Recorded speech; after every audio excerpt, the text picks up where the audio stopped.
নিশ্চয়ই আমি এই কোরআনকে নাযিল করেছি কদরের রাতে, পরিমাণিত রাতে, সম্মানিত একটি রাতে। ওয়ামা আদরাকা মা লাইলাতুল কদর, হে রাসূল আপনি জানেন লাইলাতুল কদর কি? সম্মানিত বা মহিমান্বিত রাতটি কি? লাইলাতুল কদরি খায়রুম মিন আলফি শাহর। উত্তরটা আল্লাহ তাআলা নিজেই দিতেছেন যে এই লাইলাতুল কদর যেটা, এটা 1000 মাসের চাইতেও উত্তম। সুবহানাল্লাহ।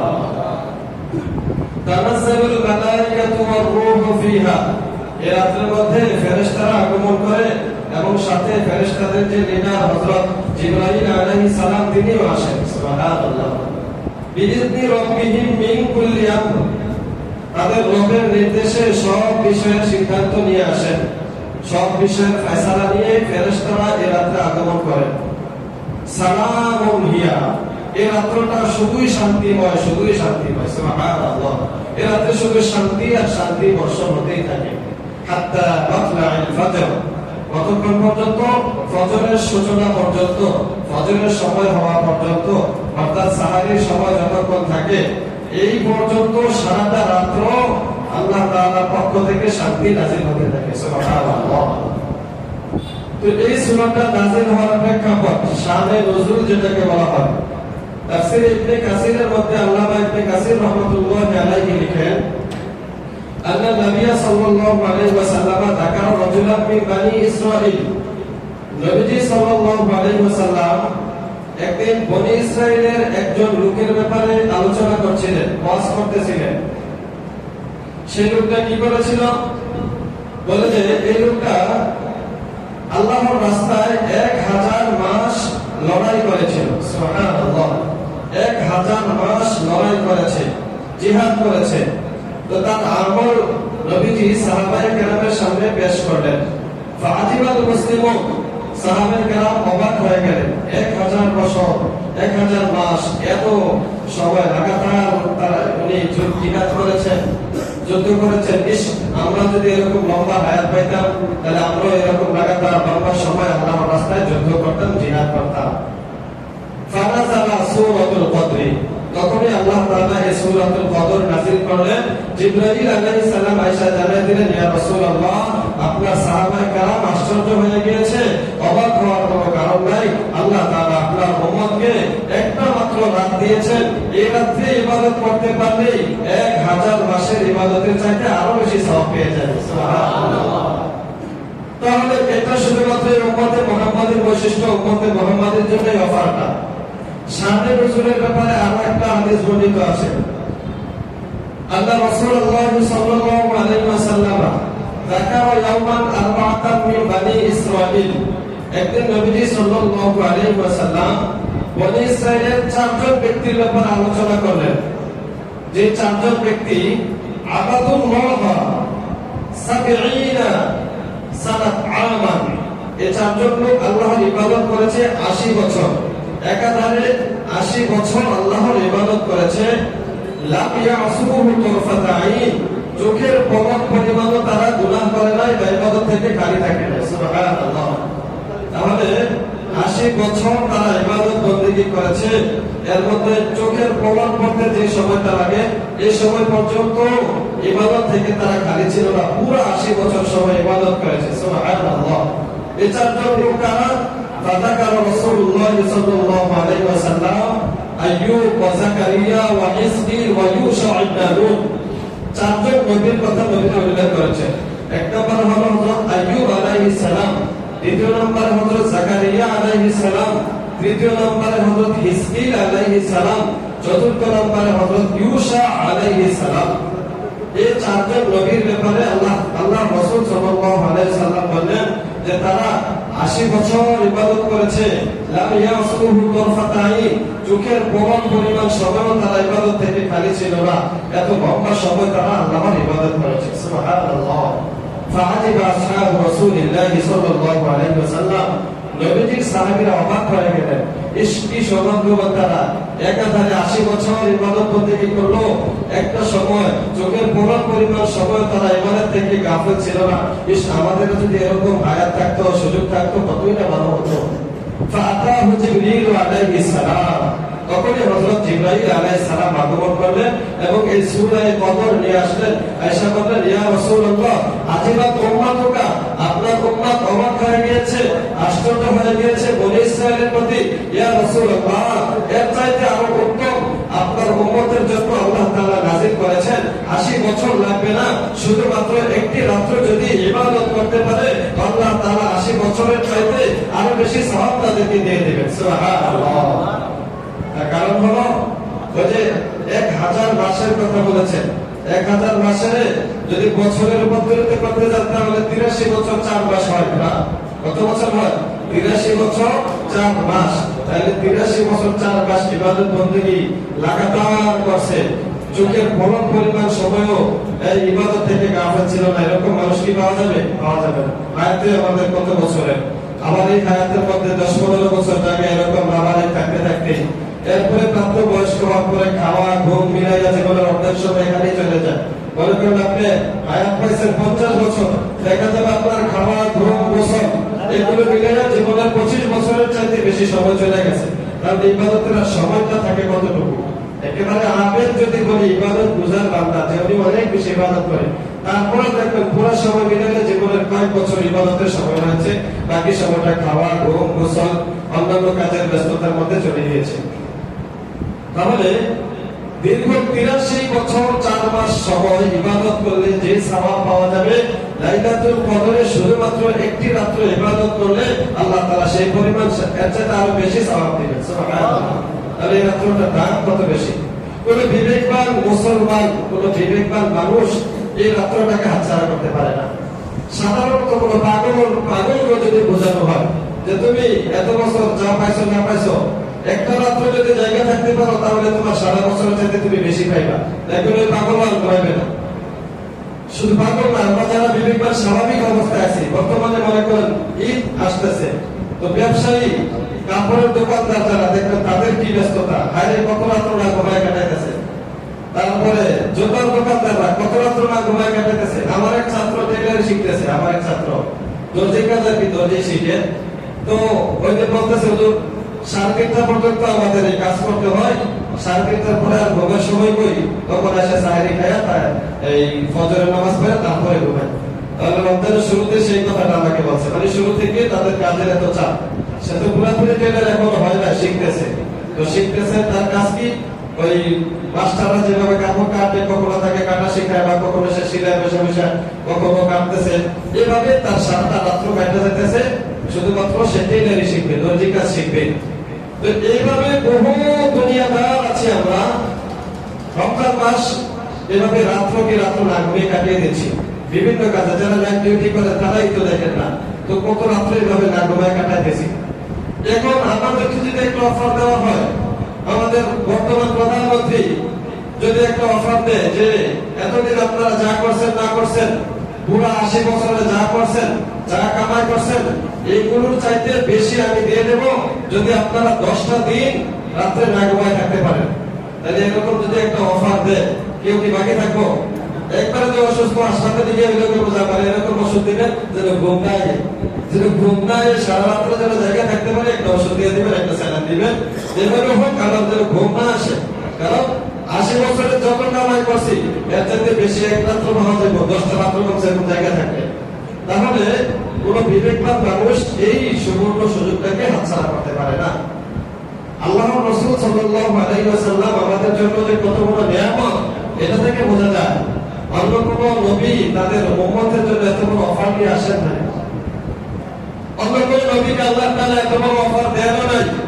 আমাদের নবী সাল্লাল্লাহু আলাইহি ওয়াসাল্লামকে আমাদের জন্য যে অফারটা আল্লাহ তাআলা দিয়েছেন, আল্লাহর হাবিব সাল্লাল্লাহু আলাইহি ওয়াসাল্লামের দৃষ্টান্ত উলামায়ে কেরাম মুহাদ্দিসিনে কেরাম লিখেন, কেমন যেন এমন হইল যে একজন ফাঁসির আসামি, তার ফাঁসির রায় হয়ে গিয়েছে, নিম্ন আদালতে ফাঁসির রায় হয়েছে, উচ্চ আদালতও হয়েছে, সুপ্রিম কোর্ট হাইকোর্ট সব করে তার ফাঁসির রায় হয়ে গিয়েছে।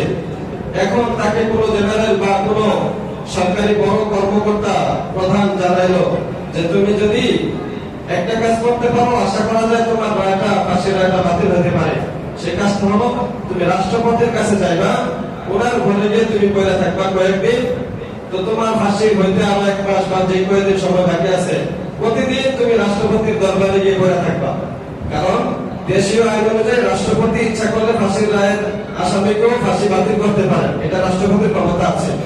তো তুমি যদি রাষ্ট্রপতিকে রাজি আর খুশি করতে পারো, উনি দেখবা তোমার জন্য এরকম একটা ব্যবস্থা করে দিতে পারেন। তোমার প্রতি যদি মায়া পায়, যায় বলবা যে স্যার আমার ছোট ছোট বাচ্চা কাচ্চা আছে, বউ বাচ্চা আছে, আমার বৃদ্ধা মা আছে, বাবা আছে, দেখাশোনা করতে হয়, আমি কাজটা করি নাই বা যে কোনো ভাবে আমাকে ফাঁসানো হয়েছে, যে কোনো বক্তব্য যদি ওনাকে রাজি করতে করাইতে পারো, তাহলে তোমার ফাঁসি রায় বাতিল হয়ে যেতে পারে। তাহলে এই লোকটা কি করবে? এই রাষ্ট্রপতির দরবার আর ছাড়বে না, প্রতিদিন রাষ্ট্রপতির দরবারে পড়ে থাকবে, সকাল সন্ধ্যা, তারাই দিলেও আবার আসবে, তারাই দিলেও আবার আসবে, কারণ তার ফাঁসির রায় থেকে মুক্তি হতে হবে, ফাঁসিটা বাতিল হতে হবে। তো মুহাদ্দিসিনে কেরাম লিখেন, নবী সাল্লাল্লাহু আলাইহি ওয়াসাল্লাম কেমন যেন আমাদের জন্য এরকম একজন জেনারেল প্রধান আমাদেরকে পরামর্শটা দিলেন আল্লাহর পক্ষ থেকে, রাষ্ট্রপতির পক্ষ থেকে এই পরামর্শটা তিনি পেয়েছেন। আল্লাহ তাআলা সরাসরি জানিয়ে দিয়েছেন যে নবী আপনার উম্মতদেরকে বলে দেন, এরা যারা গুনাহগার আছে, গুনাহগার উম্মতেরা যেন এই কয়েকদিন আমার কাছে আয়েশা এইভাবে মাফ চাইতে থাকে, তো আমি দয়া করে তাদেরকে মাফ করে দিব। সুবহানাল্লাহ। এই অফারটা কোনো বিবেকবান মানুষ হাতছাড়া করতে পারে না। এজন্য কদরের রাত্রটাকে সর্বোচ্চ মূল্যায়ন করা চাই। আমরা তো শুধুমাত্র 27 তারিখটা নিয়ে বসে আছি, শুধু 27 তারিখ না, কদরের রাত্রকে মূল্যায়ন করার জন্য বা কদর পাওয়ার জন্য শেষের 10 রাত্র, প্রতিটা রাত্রকে সমানভাবে মূল্যায়ন করতে হবে, গুরুত্ব দিতে হবে। এই রাত্রটা যদি ইবাদত বন্দেগীতে কাটানো যায়, ফজিলত কি? আল্লাহ হাবিব সাল্লাল্লাহু আলাইহি ওয়াসাল্লাম বলেন, মাইয়াকুম লাইলাতাল কদরি ঈমানা ওয়া ইহতিসাবা গুফিরা লাহু মা তাকদ্দামা মিন যামবি। নবীজি সাল্লাল্লাহু আলাইহি ওয়াসাল্লাম বলেন, যে ব্যক্তি লাইলাতুল কদরে ঈমানের সাথে সওয়াবের আশায় ইবাদত বন্দেগী করে কাটাতে পারবে, আল্লাহ তাআলা তার পিছনের সমস্ত গুনাহ খাতা maaf করে দিবে। সুবহানাল্লাহ। তাহলে লাইলাতুল কদর ঈমানের সাথে সওয়াবের আশায় ইবাদত বন্দেগীতে কাটাইতে হবে। এই রাত্র শুধুমাত্র 27 রজনী না, 27 তারিখ না। قال رسول الله صلى الله عليه وسلم تحروا ليلة القدر في الوتر من العشر الأواخر من رمضان। নবীজি সাল্লাল্লাহু আলাইহি ওয়াসাল্লাম বলেন, লাইলাতুল কদর তোমরা তালাশ করো রমজানের শেষ দশকের বেজর রাত্রগুলিতে। এই হাদিসে নবীজি বেজর রাত্রগুলির কথা বলেছেন। 21তম রজনী, 23তম রজনী, 25, 27, 29, এই 5টা রজনী হলো বেজর রজনী, বেজর রাত্র। বিশেষ করে 5 রাত্রে ইবাদত করার জন্য নবীজি বলেছেন।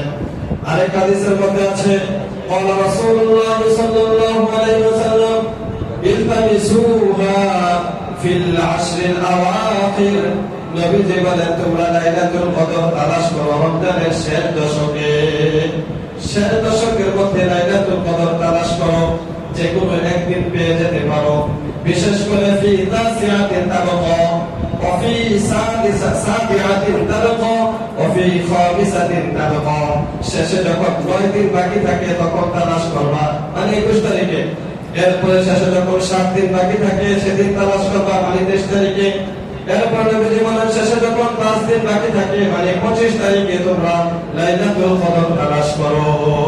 এভাবে এক এক হাদিসে এক এক রাতের কথা ঘুরিয়ে ফিরিয়ে বোঝা যায় শেষ দশকের প্রতিটা রাত্রে মূল্যবান, গুরুত্বপূর্ণ। নবীজির প্রিয় সাহাবী হযরত আব্দুল্লাহ ইবনে আব্বাস রাদিয়াল্লাহু তাআলা আনহুমা থেকে বর্ণিত সহিহ বুখারীর 2022 নম্বর হাদিস। قال عبد الله بن عباس رضي الله تعالى عنهما التمسوها في 24। আব্দুল্লাহ ইবনে আব্বাস বলেন, লাইলাতুল কদর তোমরা তালাশ করবা রমজানের 24তম রজনীতে। সুবহানাল্লাহ। 24তম রজনীর কথা, তাইলে তো এটা বেজর রাত্র না। 24তম রাত্রটা কি বেজর? বেজর না। তাইলে বুঝতে পারলাম শেষ দশকের প্রতিটা রাত্রই গুরুত্বপূর্ণ। বিশেষ করে বেজর রাত্রির কথা আছে, এরপরে বেজর রাত্রি ছাড়াও শেষ 10 রাত্রের কথা সমানভাবে গুরুত্ব দেওয়ার কথা আছে। আব্দুল্লাহ ইবনে আব্বাস বলেছেন, 24তম রাত্রটাকেও তোমরা গুরুত্ব দাও, এই রাত্রটাও ইবাদত বন্দেগী করে কাটাও, এই রাত্রেও লাইলাতুল কদর পাওয়ার সম্ভাবনা আছে। আছি। তাহলে আমাদের জন্য কাজ হবে কি, শেষের 10 রাত্র ঘুমাবো না, শেষের 10টা রাত্র ইবাদত বন্দেগীতে কাটিয়ে দেবো। কাটাবো তো ইনশাআল্লাহ। যথাসম্ভব সামর্থ্যের যতটুকু কুলায়, শরীরে যতটুকু কুলায়। আমার এমন না যে ইবাদত করতে গেলে অসুস্থ হয়ে গেলাম, দেখা যায় শেষে আর রোজা রাখতে পারলাম না, এরকম যেন না হয়। বরং শেষের প্রতিটা রাত্রকে সমানভাবে গুরুত্ব দেওয়া, লাইলাতুল কদর এভাবে তালাশ করা। লাইলাতুল কদর যে রাত্র হবে, সেই রাত্রে বিশেষভাবে দোয়ায় কাটানো। একটা দোয়ার কথা হাদিসের মধ্যে আছে, আমাদের আয়েশা সিদ্দিকা রাদিয়াল্লাহু তাআলা আনহা থেকে বর্ণিত। আয়েশা রাদিয়াল্লাহু তাআলা আনহা বলেন, قلت يا رسول الله أرأيت إن علمت أي ليلة ليلة القدر ما أقول فيها؟ فقال رسول الله صلى الله عليه وسلم قولي اللهم إنك عفو كريم تحب العفو فاعف عني। আয়েশা রাদিয়াল্লাহু তাআলা আনহা বলেন, আমি নবীজি সাল্লাল্লাহু আলাইহি ওয়াসাল্লামকে জিজ্ঞাসা করলাম, ইয়া রাসূলুল্লাহ, মনে করেন আমি লাইলাতুল কদর পেয়ে গেলাম, তাহলে সে রাত্রে আমি কি দোয়া করব, কোন দোয়াটা বেশি বেশি করব? নবীজি একটা দোয়া শিক্ষা দিলেন, সবাই একবার পড়েন, আল্লাহুম্মা ইন্নাকা আফুউন কারীম তুহিব্বুল আফওয়া ফা'ফু আন্নী। এতটুকু একটা দোয়া, আল্লাহুম্মা ইন্নাকা আফুউন কারীম তুহিব্বুল আফওয়া ফা'ফু আন্নী। এই দোয়াটার অর্থ হলো, আয় আল্লাহ, আপনি হলেন সম্মানিত ক্ষমাশীল, আপনি ক্ষমা করে দেওয়াটাকে ভালোবাসেন, অর্থাৎ আমি গুনাহগারকেও আপনি ক্ষমা করে দেন। সুবহানাল্লাহ। বাংলাতে যারা পারি কমসে কম বাংলাতে আমরা এই দোয়াটা বেশি বেশি করে করবো। আয় আল্লাহ, আপনি ক্ষমাশীল, আপনি সম্মানী, আপনি ক্ষমা করে দেওয়াকে ভালোবাসেন, অর্থাৎ আমাকেও আপনি ক্ষমা করে দেন। তাহলে এই দোয়াটা শেষ দশকের রাত্রে, প্রতি রাত্রে বেশি বেশি করে এই দোয়াটা করবো। লাইলাতুল কদর কোন রাত্র হয়েছে একটা বলা যায় না, যে কোনো একটি রাত্রে হবে। এই রাত্রটা আল্লাহ তাআলার কাছে এত দামি যে হাজার মাসের চাইতেও বেশি দামি। তো এই রাত্রটা কোন রাত্র নির্দিষ্ট যেহেতু নাই, আমরা প্রতি রাত্রে, শেষ দশের প্রতি রাত্রে এভাবে ইবাদত বন্দেগী করে কাটাবো। কিছু আলামত আছে হাদিসের মধ্যে, যে এই রাত্রটা হওয়ার দুই একটা আলামত বর্ণিত আছে। নবীজি সাল্লাল্লাহু আলাইহি ওয়াসাল্লাম বলেন যে আমি দেখলাম আমাকে স্বপ্নে লাইলাতুল কদর দেখানো হয়েছে, তো আমি এর পরের দিন সকালে দেখলাম যে আমার এই কপালে আর নাকের মধ্যে কাদা লেগে গেছে, কাদা মাটি লেগে গেছে। তো এর দ্বারা সাহাবায়ে কেরাম বললেন যে মসজিদে নববী ছিল, খেজুর পাতার ছাদ ছিল, যার কারণে বৃষ্টি আসলে ভিতরে পানি পড়তো। তো বিছানো তো এরকমও ছিল না, মাটিও ছিল বা পাথর ছিল, তো সেখানে কাদা মাটি থাকতো। নবীজি সেজদা করলে বা যে কেউ সেজদা করলে তার কপালে আর নাকের মধ্যে এভাবে কাদা মাটি লেগে থাকতো। তো বোঝা যায় যে সেই রাত্রে কখনো বৃষ্টি হতে পারে, এটা একটা আলামত। আরেক হাদিসের মধ্যে আছে, লাইলাতুল কদর লাইলাতুল বারজাতুন লা হামাতুন ওয়ালা বারিদাতুন। এই রাত্রটা হবে নাতিশীতোষ্ণ, এই শীত না গরম না, একেবারে স্বাভাবিক অবস্থায় থাকবে। এটা বাংলাতে কি বলে? নাতিশীতোষ্ণ, নাতিশীতোষ্ণ, এরকম একটা শব্দ। তাহলে এই রাত্রে বেশি গরমও হবে না, ঠান্ডাও হবে না। লাইলাতুল বারজাতুন লা হামাতুন ওয়ালা বারিদাতুন, রাত্রটা আরামদায়ক হবে। পরের দিন সকালবেলা সূর্যটা নিষ্প্রভ হবে, এটা পুরোপুরি আলো থাকবে না, সূর্যটা কিন্তু গরম লাগবে না। সকালে তো সাধারণত সূর্যটা একটু পরে গরম লেগে যায়, তো পরের দিন সূর্যটা এত বেশি গরম হবে না, নিষ্প্রভ থাকবে, আলো কম থাকবে। এই কিছু আলামত আছে, এগুলো হতে পারে না হতে পারে, এগুলো সবসময় বোঝার ক্ষমতা না, সবাই বুঝবেও না, কিন্তু শেষের প্রতিটা রাত্র মূল্যায়ন করতে হবে, গুরুত্ব দিতে হবে। এভাবে লাইলাতুল কদরকে তালাশ করতে হবে। লাইলাতুল কদর পাওয়ার জন্য সবচেয়ে শ্রেষ্ঠ মাধ্যম হলো ইতিকাফ। বলে লাইলাতুল কদর পাওয়ার সবচেয়ে শ্রেষ্ঠ মাধ্যম কি? ইতিকাফ। ইতিকাফের মধ্যে যারা থাকবে, আশা করা যায় উনি লাইলাতুল কদর পেয়ে গেছেন। সুবহানাল্লাহ। তাহলে যে সম্ভাব্য একটা আশা আমাদের কাছে সামনে একেবারে স্পষ্ট হয়ে আছে, যে আমরা ইতিকাফ যদি করি আশা করা যায় লাইলাতুল কদর পাবো। কারণ নবীজি সাল্লাল্লাহু আলাইহি ওয়াসাল্লাম বলেছেন, আল মুতাকিফু হুয়া ইয়াতাকিফুল যুনুব। ইতিকাফকারী সে গুনাহ থেকে বিরত থাকে।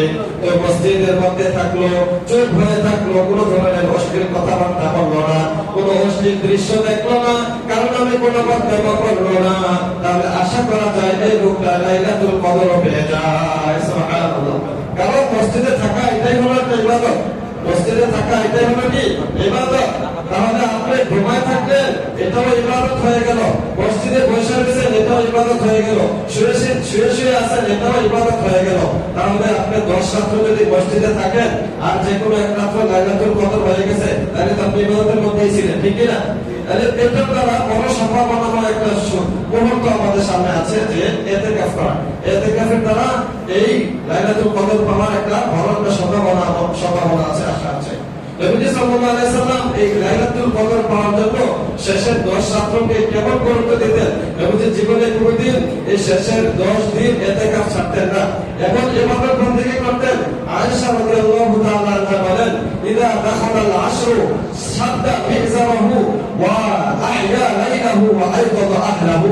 যখন শেষের 10 দিন আয়েশা পড়তো রমজানে, তো নবীজি সাল্লাল্লাহু আলাইহি ওয়াসাল্লাম সাদ্দা মিজারাহু তার কোমর ভালোভাবে বেঁধে দিতেন এবং রাত্রি জেগে থাকতেন। শুধু নিজেই জেগে থাকতেন না, বরং তার পরিবারের লোকজনকেও জাগাই দিতেন। সুবহানাল্লাহ। সাদ্দা মিজারাহু কোমর বেঁধে দিতেন, এর অর্থ কি? এর অর্থ হলো ভালোভাবে ইবাদত বন্দেগী করার জন্য নামতেন। আমরা কাজ করার সময় বলি যে গামছা বাঁধা নামো, কোমরে গামছা বাঁধা নামছে। আবার আমাদের এলাকাতে বলে এই কাঁচা দিয়ে নামছে। কাঁচা দিয়ে নামছে, লঙ্গি কাঁচা দিয়ে, মানে কাজটা খুব ভালোভাবে করবে, অনেক ভালো প্রস্তুতি নিতেছে উনি। তো নবীজি সাল্লাল্লাহু আলাইহি সাল্লাম তো কোমর বেঁধে নিছেন, এই কথার এটা অর্থ এটাই যে খুব বেশি প্রস্তুতি নিতেন। শেষের 10 দিন আসলে একেবারে ইবাদত বন্দেগীতে লেগে যেতেন। আহিয়া লাইলাহু, প্রতিটা রাত্র নবীজি জায়গায় থাকতেন। শুধু নিজে জায়গায় থাকতেন না, আইফাযা আহলাহু, পরিবারের লোকদেরকেও জায়গায় রাখতেন যে এখন তোমরা কেউ ঘুমাইবো না, এই 10 রাত্র ঘুমানোর সময় না, এই 10 রাত্র হলো ইবাদত বন্দেগীর সময়। এজন্য আয়েশা সিদ্দিকা রাদিয়াল্লাহু তাআলা আনহা বলেন, কানা নবী সাল্লাল্লাহু আলাইহি ওয়াসাল্লাম ইয়াতাকিফুল আশরাল আওয়াখির। নবীজি সাল্লাল্লাহু আলাইহি ওয়াসাল্লাম রমজানের শেষ 10 দিন প্রতি বছর ইতিকাফ করতেন, কোনদিন ছাড়তেন না। হাত্তা তাওয়াফাহুল্লাহু আযজা ওয়া জাল্লা, আল্লাহ তাআলা ওয়াফাত দেওয়া পর্যন্ত, ইন্তেকাল পর্যন্ত নবীজি কোনো বছর ইতিকাফ ছাড়েন নাই। এত গুরুত্ব দিতেন এটা। এক বছর জিহাদের কারণে ইতিকাফ করতে পারেন নাই। রমজান মাসে জিহাদ ছিল, দূরে সফর ছিল, সেখানে নবীজি জিহাদে ছিলেন, ইতিকাফ করতে পারেন নাই। এজন্য নবীজি ইন্তেকাল হবে যে বছর, সেই বছর নবীজি একাধারে 20 দিন ইতিকাফ করেছেন। সুবহানাল্লাহ। 10 দিন তো নিয়মিত করতেন, কিন্তু 20 দিন করলেন কেন? ওই যে এক বছর করতে পারেন নাই, এজন্য এই বছর 20 দিন করেছেন। ইমাম জুহরি রাহমাতুল্লাহি আলাইহি যে বড় মুহাদ্দিস ছিলেন, উনি বলেন, আজাবান লিল মুসলিমিন তারাকুল ইতিকাফ মা আন্না নবী সাল্লাল্লাহু আলাইহি ওয়াসাল্লাম মা তারাকাহু। তিনি বলেন, মুসলমানদের জন্য বড় অবাক লাগে, বড় আশ্চর্য লাগে, তারা ইতিকাফের আমল ছেড়ে দিয়েছে, এখন ইতিকাফ করে না, ইতিকাফের জন্য মসজিদে লোক পাওয়া যায় না। হায়, নবীজির সাথে তাদের কি নিসবত, কি সম্পর্ক? মা আন্না নবী সাল্লাল্লাহু আলাইহি ওয়াসাল্লাম মা তারাকাহু আবাদান হাত্তা তাওয়াফাহু আল্লাহু আযজা ওয়া জাল্লা। অথচ তাদের নবী আল্লাহর হাবিব সাল্লাল্লাহু আলাইহি ওয়াসাল্লামের ইন্তেকাল পর্যন্ত কোন বছর, এক বছরের জন্য নবীজি ইতিকাফকে ছাড়েন নাই। তিনি বলেন, কদিবা রাসূলুল্লাহ সাল্লাল্লাহু আলাইহি সাল্লাম আল-মাদিনাতা 10 সিনিন। নবীজি সাল্লাল্লাহু আলাইহি সাল্লাম মদিনায় আগমন করেছেন, 10টি বছর অতিবাহিত করেছেন, এক বছর ইতিকাফ ছাড়েন নাই। আবার এই নবীর অনুসারী উম্মত দাবি করে আমরা নবীর অনুসরণ করি, কিন্তু তারা কিভাবে ইতিকাফকে ছেড়ে দেয়? বলে যে বড় অবাক লাগে, মুসলমান নবীজির অনুসরণ করে অথচ ইতিকাফ করে না, এটা কিভাবে অনুসরণ হলো? এটা তো নবীজির সাথে নিসবত কিভাবে হইল? তা তো দেখা যাচ্ছে বাহ্যিকভাবেই বৈপরীত্য। নবীজি সারা জীবন ইতিকাফ করেছে আর আপনি এক বছর ইতিকাফ করলেন না, কি সুন্দর একটা মিল হয়েছে। এটা কি মিল হলো? নবীজি সারা জীবন ইতিকাফ করেছে আর আপনি এক বছর ইতিকাফ করেন না, এটা কি মিল হলো না বিপরীত হয়ে গেল? বিপরীত হয়ে গেল। তাহলে আমি আপনি যারা দাবি করি আমরা নবীর উম্মত, আমরা নবীকে অনুসরণ করি, কমসে কম একটা বছর হইলেও ইতিকাফ করে নবীজির অনুসরণ করা উচিত। করবো তো ইনশাআল্লাহ। এই 10 দিনের ইতিকাফ কত বেশি ফজিলতপূর্ণ, কত বেশি গুরুত্বপূর্ণ। আল্লাহর হাবিব সাল্লাল্লাহু আলাইহি ওয়াসাল্লামের একজন সাহাবী আবু সালামা রাদিয়াল্লাহু তাআলা আনহু, তিনি বলেন, একদিন আমি বের হলাম, ঘর থেকে বের হলাম দোস্তের সাথে গল্প করার জন্য। দোস্তের নাম হলো হযরত আবু সাঈদ খুদরি রাদিয়াল্লাহু তাআলা আনহু। আমরাও তো মনে করেন যে দোস্ত বানাই, আমাদেরও দোস্ত আছে, বন্ধু আছে। তারপরে কি করে দোস্তের সাথে দেখা হইলে আরেক দোস্তের পারিবারিক বিষয়, বিভিন্ন জায়গা কোন জায়গায় কি হয়েছে না হয়েছে, দেশের কাহিনী, কোন সরকার আইলো কোন সরকার গেল, কি হইলো না হইলো, এই বিভিন্ন বিষয় নিয়ে আমাদের দিন পার হয়, গল্প গুজব করি। আবু সালামা রাদিয়াল্লাহু তাআলা আনহু বলেন, খরজতু ইলা আবি সাঈদ আল-খুদরি রাদিয়াল্লাহু তাআলা আনহু, আমি আমার দোস্ত আবু সাঈদ খুদরি রাদিয়াল্লাহু তাআলা আনহুর বাড়িতে গেলাম। যাই বললাম, দোস্ত আসো আমরা একটু খেজুর বাগানের দিকে যাই, খেজুরের বাগানে গিয়ে আমরা একটু গল্প গুজব করে কিছু কথাবার্তা বলি। আবু সাঈদ খুদরি রাদিয়াল্লাহু তাআলা আনহু আসলেন। এবার দোস্তকে বললাম, দোস্ত বলো দেখি আল্লাহর হাবিব সাল্লাল্লাহু আলাইহি ওয়াসাল্লাম থেকে ইতিকাফের ব্যাপারে তুমি কি কি শুনেছো সেগুলো আমাকে শোনাও। সুবহানাল্লাহ। বলে যে কিছু গল্প শোনা দেখি, নবীজির সাথে ইতিকাফের ব্যাপারে তোমার কোনো স্মৃতি মনে পড়ে গেলে এরকম কিছু স্মৃতি আমাকে শোনাও। আবু সাঈদ খুদরি রাদিয়াল্লাহু তাআলা আনহু বলেন, দোস্ত শোনো, একবার এমন হলো আল্লাহর হাবিব সাল্লাল্লাহু আলাইহি ওয়াসাল্লাম ইতিকাফ করলেন। প্রথম 10 দিন রমজান মাসের প্রথম 10 দিন ইতিকাফ করলেন। ফাতাকাফনা মাহু, আমরাও তার সাথে ইতিকাফ করলাম, অনেক সাহাবীরা ছিলাম। 10 দিন যখন শেষ হলো, ফাজাআ জিবরিল, জিবরাইল আলাইহিস সালাম নবীজির কাছে আসলেন। আয়েশা বললেন, ইয়া রাসূলুল্লাহ ইন্নাল্লাযী তাতলুবু আমামাক, নবী গো আপনি যে আশায় ইতিকাফ করছিলেন লাইলাতুল কদর পাওয়ার আশায়, ইয়া রাসূলুল্লাহ এই লাইলাতুল কদরটা আপনার সামনে, পিছনে 10 দিন ইতিকাফ করেছিলেন, ভিতরে ছিল না। এবার আবু সাঈদ খুদরি রাদিয়াল্লাহু তাআলা আনহু বলেন, নবীজি আমাদেরকে সাথে নিয়ে আবার ইতিকাফ করলেন। ফাতাকাফনা মাহু, আমরাও নবীজির সাথে ইতিকাফ করলাম। ফিল আশরিল আওসাতি, মাঝখানে 10 দিন, অর্থাৎ 11 থেকে 20, এই 10 দিন আবার ইতিকাফ করলাম। 10 দিন শেষ হয়ে যাওয়ার পরে 20তম দিন যখন হলো 20 নাম্বার রোজা, এই দিন আবার জিবরাইল আলাইহিস সালাম আসলেন। আয়েশা বললেন, ইয়া রাসূলুল্লাহ ইন্নাল্লাযী তাতলুবু আমামাক, নবীজি আপনি যে তালাশ করতেছেন ইতিকাফ লাইলাতুল কদর, ইয়া রাসূলুল্লাহ এটা 20 দিনের ভিতরে ছিল না, এটা সামনের 10 দিনের মধ্যে আছে। সুবহানাল্লাহ। আবু সাঈদ খুদরি বলেন, ফাখাতাবা রাসূলুল্লাহ সাল্লাল্লাহু আলাইহি ওয়াসাল্লাম সাবিহাতাল 20, 20তম দিন সকালবেলা নবীজি মিম্বরে দাঁড়ায় খুতবা দিলেন। খুতবার মধ্যে বললেন, ও সাহাবীরা শোনো, যারা 20 দিন আমার সাথে ইতিকাফ করেছিলাম তোমরা ভালোভাবে শুনে রাখো, এখন আজকে 20তম দিন কেউ বাড়িতে চলে যায় না, বা যারা বাড়িতে চলে গেছে তারা যেন আবার চলে আসে মসজিদে। শুধু আমাকে আল্লাহর পক্ষ থেকে জানানো হয়েছে লাইলাতুল কদর প্রথম 20 দিনের মধ্যে নাই, বরং লাইলাতুল কদর হলো শেষের 10 দিনের মধ্যে। সুবহানাল্লাহ। এবার আবু সাঈদ খুদরি বলেন, আমরা কেউ গেলাম না, সবাই মসজিদে রয়ে গেলাম। এভাবে শেষের 10 দিন নবী সাল্লাল্লাহু আলাইহি ওয়াসাল্লামের সাথে আমরা ইতিকাফ করে কাটিয়ে দিলাম। সুবহানাল্লাহ। তাহলে এখানে পাইলাম 30 দিন, পুরো 30 দিন নবী ইতিকাফ করেছেন 1 বছর। শুধুমাত্র উদ্দেশ্য হলো লাইলাতুল কদরের তালাশ করছিলেন, লাইলাতুল কদরটা যেন নসিব হয়ে যায়। এমন যেন না হয় যে লাইলাতুল কদর হলো আমি বাড়িতে রাখলে ঘুমাইলাম, এমন না, বরং লাইলাতুল কদর এটা যেন ইবাদত বন্দেগীতে কাটে, এই আশায় নবীজির সাথে সাহাবায়ে কেরাম পুরো 1 মাস ইতিকাফ করেছেন। আর ইন্তেকালের আগের বছর নবীজি 20 দিন ইতিকাফ করেছেন। এছাড়া প্রত্যেক বছর 10 দিন করে ইতিকাফ করতেন। নবীজির স্ত্রী হযরত আয়েশা সিদ্দিকা রাদিয়াল্লাহু তাআলা আনহা বলেন, এই নিয়মিত আমলটা আল্লাহর হাবিব সাল্লাল্লাহু আলাইহি সাল্লামের ওফাতের পরে নবীজির স্ত্রীগণ যারা ছিল মহিলা, তারাও এই আমলটা জারি রেখেছেন। তারাও প্রতি বছর রমজানের শেষ 10 দিন ইতিকাফ করতেন। সুবহানাল্লাহ। তাহলে এই হাদিস দ্বারা বুঝতে পারলাম এটা মহিলাদেরও আমল, এই ইতিকাফ কাদেরও আমল, মহিলাদেরও আমল। আমাদের মা বোনেরাও এই আমলটা করবেন ইনশাআল্লাহ। মা বোনদের নিয়ম হলো ওনারা একটা ঘরের একটা রুম নির্দিষ্ট করে রাখবেন, এই রুম থেকে বের হবেন না।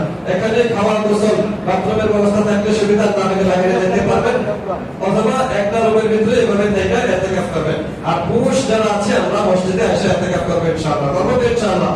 তাহলে ইতিকাফ করবো যে আমরা আরো তো কয়েকদিন আছে, এখন কালকে নিয়ত আছে একটু রাত্রিটা দেখা দেখি আমাদের কাছে দেখে কে আছে। মাশাআল্লাহ আমাদের সেক্রেটারি সাহেব আছেন, আরো 2 বছর বসছেন, আমাদের হাজির হাজির সাহেব বসছেন, মাশাআল্লাহ মিডিয়া সাহেব আছেন, আরো কে কে বসবেন, আমিও থাকবো ইনশাআল্লাহ। এই যে আমাদের মোতালিব সাহেব আছেন, মাশাআল্লাহ। হাতুটা দেখি একটু, হাতুটা ভাই দেখি কয়েকজন ভাই, ওই যে ওই দিকে এক যুবক ভাই আছে, আরো অনেকে তরুণ যারা আছে, যুবক যারা আছে, হাতু পেতে পারি।